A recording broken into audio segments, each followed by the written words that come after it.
Hey everybody, Decent Eddie here. It is Tuesday, September 23rd, 2025. Still sick, oh well. Week 3 was a wild one in the NFL. And while my against the spread and over-under picks are still getting up to speed, it's a long game as the data firms up. The real story is the chaos of football. The chaos of football, oh my gosh. Hey, so we saw it with the Falcons and the Panthers. Our model and the market really liked the Falcons, but they got absolutely shut out. 30-0. That's a total meltdown that no data could ever warn you about. Then you had the Packers running into that brick wall over in Cleveland. The Browns defense, oh my gosh. Cleveland held Green Bay's offense in check all day, setting up that really crazy comeback. And it's a humbling reminder that you can't put a number on heart or predict a collapse. That's why discipline matters.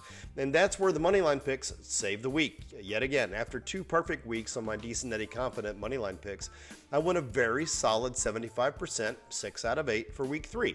As a recap for the season, so far, my confident moneyline picks are at a fantastic 91%, and that's 20 out of 22. And all my moneyline picks for the season so far are standing at a very strong 71%, 34 out of 48. Money lines might be the boring pick, but they're the ones that can turn a weekend around. So let's keep stacking those wins. Let's go ahead and talk about Thursday's game for week 4. It's Seahawks versus Cardinals on a short week for both of them. This game is kind of filled with danger, guys.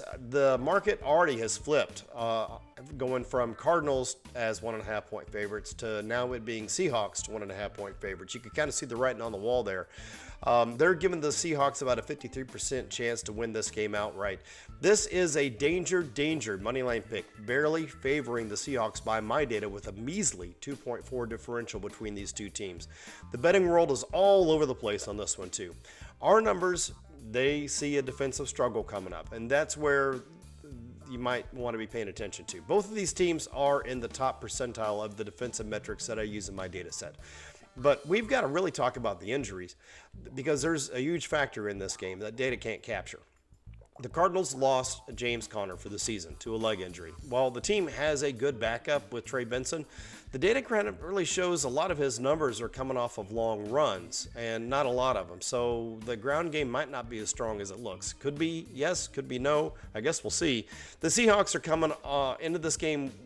They just are, they're in better shape, right? It's still a short week for both, but the Seahawks are in better shape physically. Ultimately, this is a tricky game. The Seahawks are coming in with some momentum. The Cardinals are coming in off of a tough loss where they really struggled. They're going to try to make this a get-right game. I don't know how that's going to happen against the Seahawks.